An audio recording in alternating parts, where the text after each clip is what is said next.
In the last episode, we looked at the offensive security standpoint, which essentially looks at security engineering from the perspective of the attacker, of the hacker, and that could be anything from exploiting software bugs, leveraging insecure setups, taking advantage of unenforced access control policies, and a variety of other things. And we actually even hacked a bank's website in the last video, and we actually did a couple of other hacks as well, because it was like a 2-for-1 type of a video. And red teams and penetration testers specialize in offensive security. What we're going to talk about in this video is going to be defensive security, which means preventing the intrusions from actually happening and detecting intrusions when they occur and responding properly, and that is falling under the category of incident response. So red teams are focused on offensive security and attacking, blue teams are focused on defensive security and protecting. So some of the stuff that we're going to be talking about maybe in this video, maybe not, but along this path of defensive security are going to be the cybersecurity awareness, documenting and managing assets, updating and patching systems, setting up preventative security devices, setting up logging and monitoring devices, and there's a lot that goes on to it. And of course, there's the SOC operations, so Security Operations Center, Threat Intelligence, DFIR, and Malware Analysis. And these are just a few of the topics that all falls under defensive security. So it's a really big one, and just understanding what the defensive security standpoint is, and the team that covers that would be the blue team in general. And this is all falling under the defensive security intro that goes into the Cybersecurity 101 training series and the CySec 101 pathway of TryHackMe. So this is the introduction to defensive security. We need to cover two main topics related to defensive security. That's the Security Operations Center, so the SOC, where we cover threat intelligence, and then there's DFIR, digital forensics, and incident response, where we also cover malware analysis. And security operations centers, or the SOC analyst, you're going to see that a lot if you start looking for cybersecurity jobs. The SOC analyst is a person that works in the security operations center. And the security operations center is a team of cybersecurity professionals that monitor the network and the systems to detect malicious cybersecurity events. Some of the main areas of interest for a SOC are vulnerabilities, policy violations, unauthorized activity, network intrusions, and honestly, a lot of other things as well. But when a system is vulnerable or weak, and it's discovered, it's essential to fix it, install a proper update or a patch. If there is no fix unavailable, the necessary measures should be taken to prevent an attacker from exploiting that vulnerability. And maybe the remediation of the vulnerability is very vital and important to the SOC. It may not necessarily be assigned to the SOC. It could be assigned to the security engineering team, which is a completely different team. Then you have policy violations, right? So there's a series of violations, or a series of policies, I guess, inside of the security operations, or really inside of the infrastructure of any enterprise, any company. And if somebody violates that security policy, for example, uploading confidential company data to an online storage service, that's a policy violation because it's proprietary information and you're putting it in a third-party platform. Maybe it's public, maybe it's not public, but now we're susceptible to the vulnerabilities of that third-party platform. So that could be a big issue. Unauthorized activity is kind of a gimme. It's a very easy one to understand. So if a user's login name and password are stolen and the attacker uses them to log into the network, that is an unauthorized login from that person. So the SOC, the Security Operations Center, must detect and block such an event as soon as it's possible before further damage is done. And they could do that by assigning certain rules for the login to take place. And if the login takes place outside of those rules, so for example, I log in from my office in Los Angeles, California, that has its own IP address, and it's a dedicated IP address. So my username and password should only log in from that dedicated IP address. If it's not logged in from that IP address, from that location during the times that I normally would access my system, all of that can be a red flag that this is a potential unauthorized login. Then you have network intrusion. So no matter how good the network security is, there's always a chance for an intrusion because hackers are always getting more sophisticated and higher skill levels. And intrusion can occur when a user clicks on a malicious link inside of an email, or when an attacker exploits a public server. Either way, when an intrusion occurs, we must detect it as soon as possible to prevent further damage. Security operations cover various tasks to ensure protection, and one of those things is threat intelligence. So as the name implies, gathering intelligence about threats. And there's a lot of ways that you can do that. So threat intelligence, in this context, intel, refers to information that you can gather about an actual or potential enemy.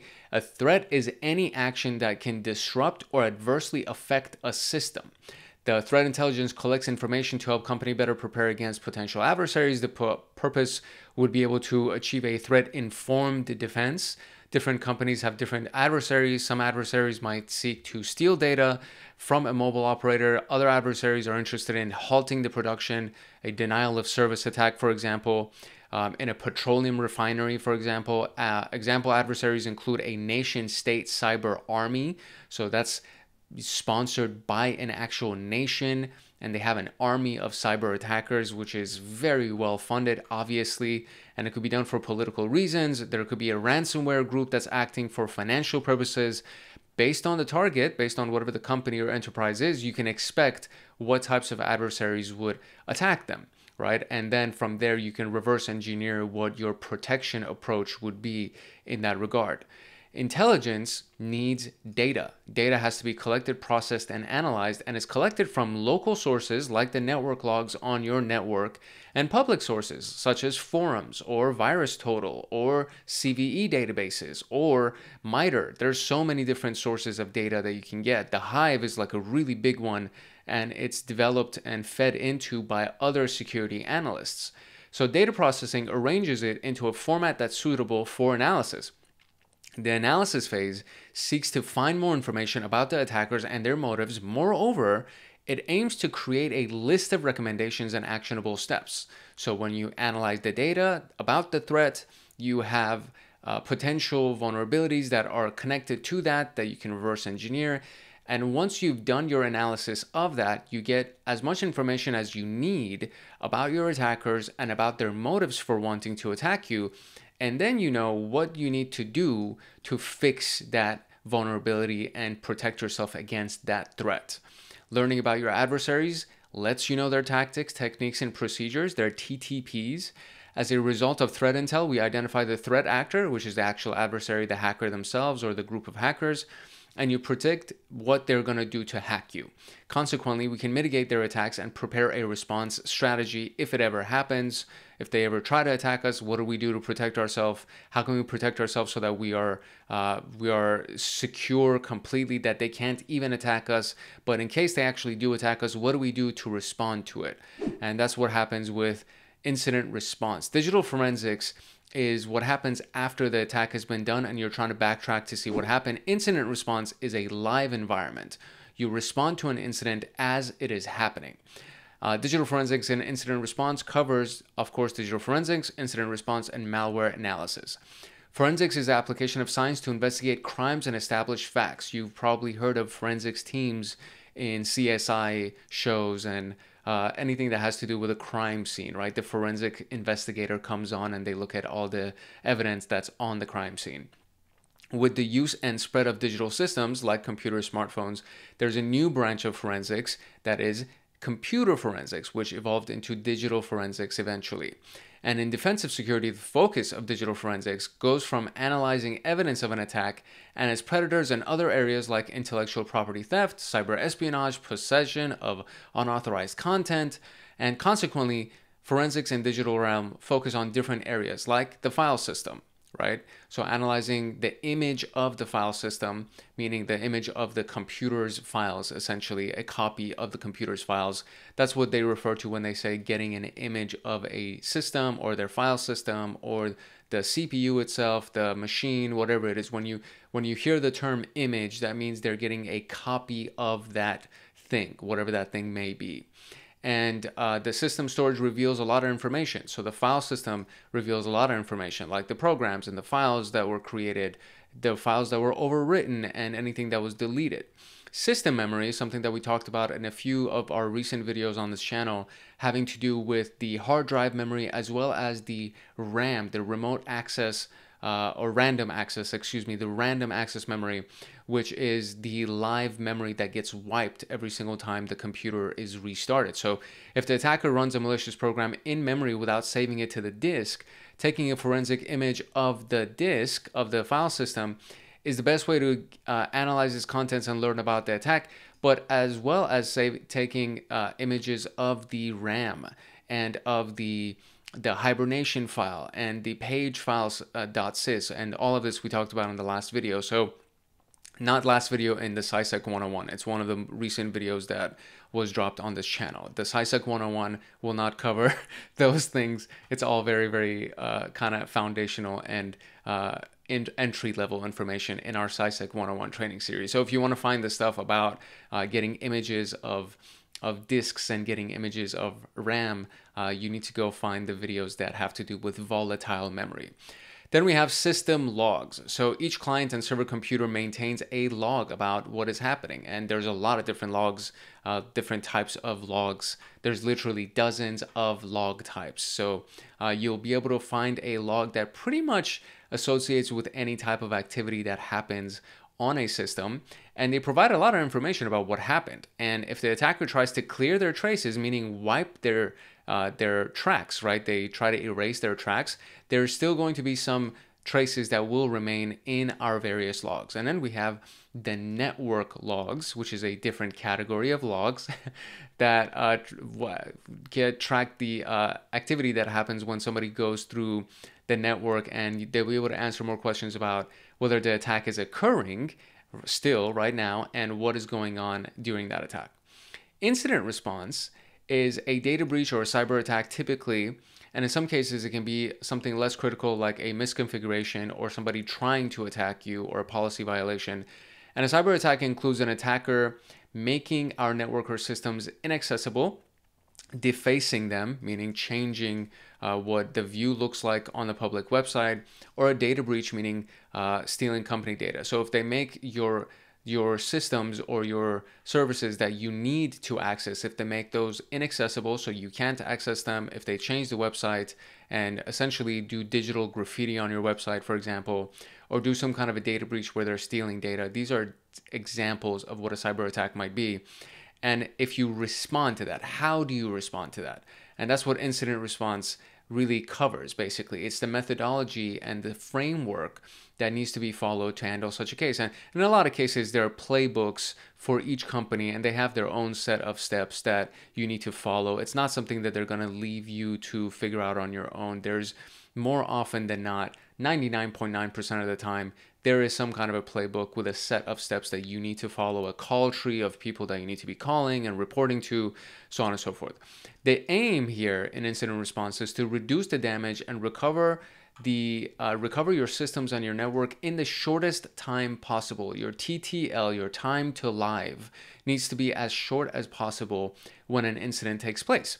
And then you would ideally develop a plan that's ready for incident response. The 4 major phases of incident response are typically preparation, so prepare for some kind of an incident. How are you going to handle the incident? And measures are put in place to prevent incidents from happening in the first place. That all falls under preparation. And then there's detection and analysis, that you need to be able to detect and analyze when something is going down so that if somebody is trying to attack you, you can detect it immediately.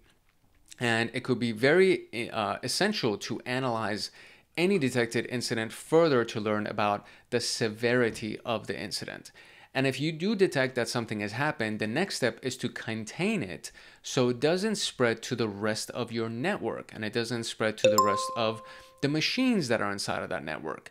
And then once you've contained it, you need to eradicate that threat from your network and from those systems that have been affected, and then recover anything that might have been lost during that process. So if data was lost, you need to go to your backups, which is why it's important to have frequent backups. If systems were crashed, you need to be able to recover those systems. So all of these things are very, very important. So for example, if you notice that a system is infected with a computer virus, you need to stop, meaning contain the virus from spreading to all the other systems, clean the virus, eradicate the virus from that system that's been infected, and then ensure that the system has been recovered to the most recent backup without that virus being on it. And then once that happens, once you've done all of these steps right here, there needs to be a post-incident activity, which is essentially debriefing and reporting so that you have all of these things documented. Documentation is a very big deal in this concept. And then once you have your post-incident activity, it's going to feed your next phase or your next cycle of preparation. So you learn information. There's something called lessons learned that goes inside of any post-incident activity. And this happens also with a lot of pen tests, right? They'll do a pen test against the company, and maybe they won't even tell the blue team so that the blue team is not aware that there's going to be a pen test happening, just to see how they're going to respond. And then in the review and the debrief after the fact, they're going to say, okay, what do we learn? And then you add all your lessons learned to your preparation so that you are ready the next time something like that happens and it doesn't hit you as hard the same way. And this is the graphic that essentially shows us that this is a continuous cycle. You prepare, detect and analysis, containment, eradication, recovery, and this could be a cycle all in its own. Once all of this is done, you go into your post-incident activity, and then from here you take all of your lessons learned and you apply all of that to your preparation yet again. And then we have malware analysis, and it stands for malicious software. So malware is malicious software. Software refers to programs, documents. You know what software is. Hopefully you know what software is. Malware is a malicious version of that. So a virus is a piece of code or a part of a program that attaches itself to a program, and then it's designed to spread from one computer to another and works by altering, overwriting, deleting, so on and so forth. There was a video on the Stuxnet worm, which was a very powerful worm that crashed Iran's nuclear program for many years. And that's a form of a virus. The result ranges from the computer becoming slow to unusable, or a nuclear facility being unusable and destroying their centrifuges. A Trojan horse is a program that shows one function that's desirable, so very similar to the actual Trojan horse that they used to break into Troy. The Trojans used it to break into Greece, I think. I'm kind of fuzzy on the details of that. But it's essentially a horse that looked like a gift, but inside of the horse, there were a lot of soldiers that were hanging out. And then as soon as the city, opened its gates, they brought the horse inside, and then they closed the gates behind them. Everybody went to sleep. While they were asleep, the soldiers came out of the Trojan horse and attacked the castle and the infrastructure. So something like that can also exist inside of cybersecurity and hacking, right?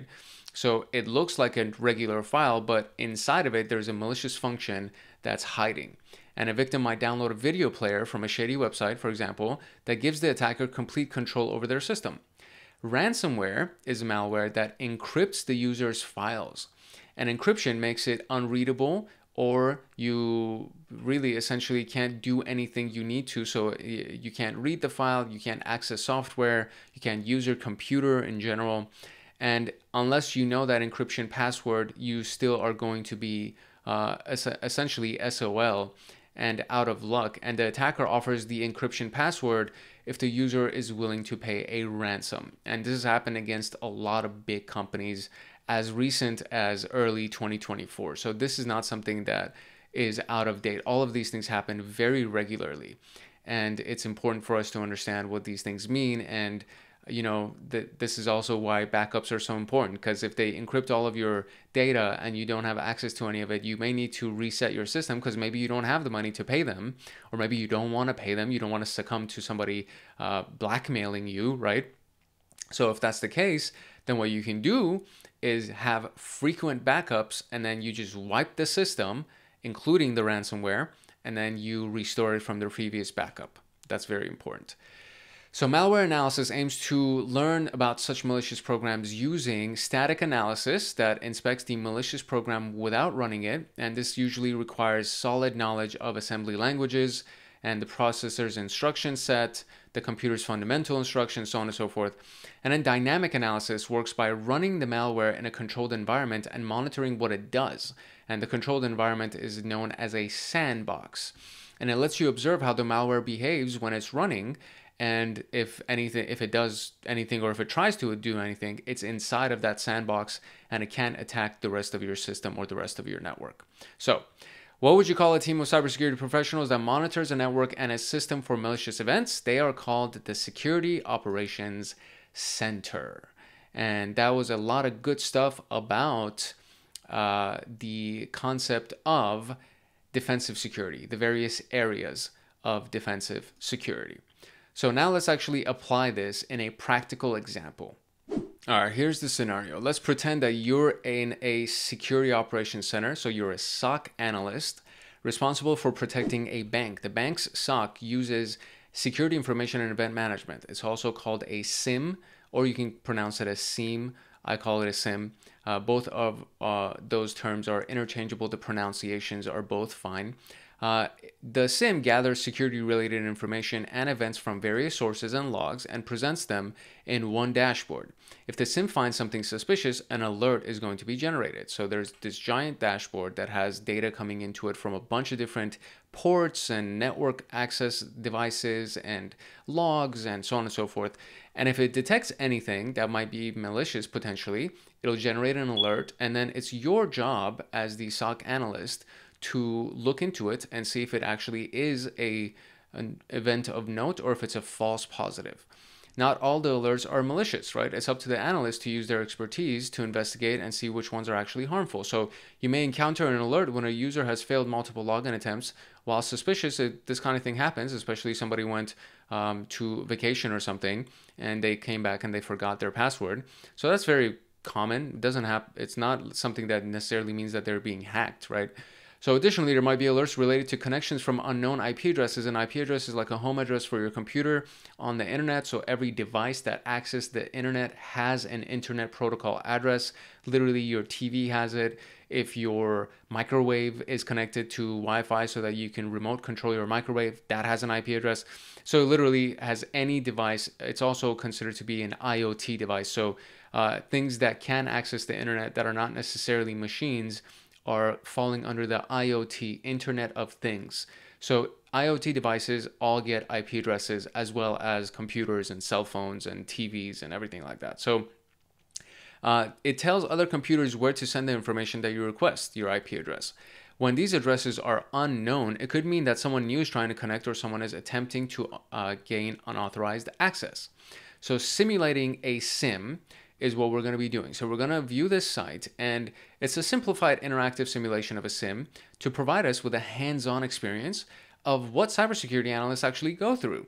And we're going to go through it and essentially answer these questions that show up at the bottom right here, or really just go through them to try to get this flag. That's basically what we're going to be doing. So I'm going to now zoom out of this because I'm super zoomed in here, and I'm going to click View Site so that we can go through these exercises here. So let's do it. All right, the instructions are as such. So it says inspect the alerts in the SIM dashboard, find the malicious IP address from the alerts, make a note of it, and then click on the alerts to proceed. So this is what we're looking for. Over here, let's see, we got operations information, we have suspicious security information, and then we have security information that is potentially an attack. So we're going to click on this and see if anything shows up here. And in this particular case, we have a variety of things. So successful SSH authentication, unauthorized connection attempted on port 22 by this specific IP, John Doe, multiple failed logins, logout failure. So obviously this is the one that would be of note. So we're going to click on this thing and then, oh, whoops, I was supposed to take note of the IP address. Oh, right here. It's right here. I think this is the IP address that was right there. I've done this exercise before, so There we go. So that was the IP address that was over there. For you, just when you're doing this for yourself, you got to copy the IP address. Otherwise, you won't be able to move on. So there are many open source databases out there like Abuse IPDB, Cisco Talos Intelligence, where you can perform a reputation and location check. There's also VirusTotal. Most security analysts use these tools to aid them with alert investigations. You can also make the internet safer by reporting them, for example, on Abuse IPDB. So now that we know what the IP address is, we need to escalate it to a staff member. Sorry about the dings in the background. I got to learn how to turn that thing off. So we got to escalate this to a staff member. So we found this IP address was found in our database. The confidence of this being malicious is 100%. So we know for a fact that this is a malicious IP address. So now we need to report it to somebody in the staff membership. So who do you want to escalate it to? Do you send it to your sales executive? No, it's none of his business. Security consultant? Maybe, but probably not. Information security architect? Definitely not. So just because the name security is in their title does not necessarily mean that that's the person. But you're in a SOC, so you're in a security operations center, and there's your team lead. So we're going to send it to Will Griffin. He's our team lead. And then he's going to determine where else we go. So then we got the permission to block the malicious IP, and now you can proceed and implement the block rule. Block the malicious IP address on the firewall and find out what message they left for you. So we have the IP address that was there. There it is. And then we're going to block that IP address. And now there is a message. There we go. Threat blocked is our message, which happens to be the message that goes in our flag answer right here. So simple, right? It's not a complicated concept to think about. If you think about this, a lot of the things that happened, especially what we just did in these series of steps that we just went through, they're pretty commonsensical, right? So the SIM tells us, hey, this seems suspicious, right? You already saw there was a pie chart at the beginning, and then there was something that looked like potentially an attack. It literally said security warning, critical attack, right? So you go and look at that data, and then it says, you know, under this series of data, there were all these things, but there's this one IP address that shouldn't be able to get access to us, and they're trying to log in via port 22, which is the secure shell port that gives them a command line connection to us, and they can do a number of things using secure shell. So that is an interest, you know, an event of interest, so to speak. It's an alert that you should pay attention to. So what you do as the analyst, you would go and take note of that, and then you send it to your supervisor and you say, hey, listen, this just popped up on my screen. What do I do? Should I block this? I feel like this is something that I should block, especially because I ran it against these databases and the databases said that it actually is a malicious IP address. I feel like we should block this. And then the team lead is going to say, yeah, you should definitely block it. And then you go in your firewall rules and you block it. Simple. It's not that complicated, right? It's common sense. And thankfully, you don't have to go through log items one at a time, because it would be a nightmare to search through a log visually one at a time. If you know scripting, you can go through scripting rules and create various things that can help you with that automation, but that again requires scripting, and you need to know how to run scripts, and then you got to do it all the time, and you got to keep running those scripts. Instead, you can use a SIM like Splunk, or what we used in this particular case, that said, hey, this is kind of shady. You should pay attention to this. And then you pay attention to it, and next thing you know, you've done your job, and kudos to you. You're amazing, right?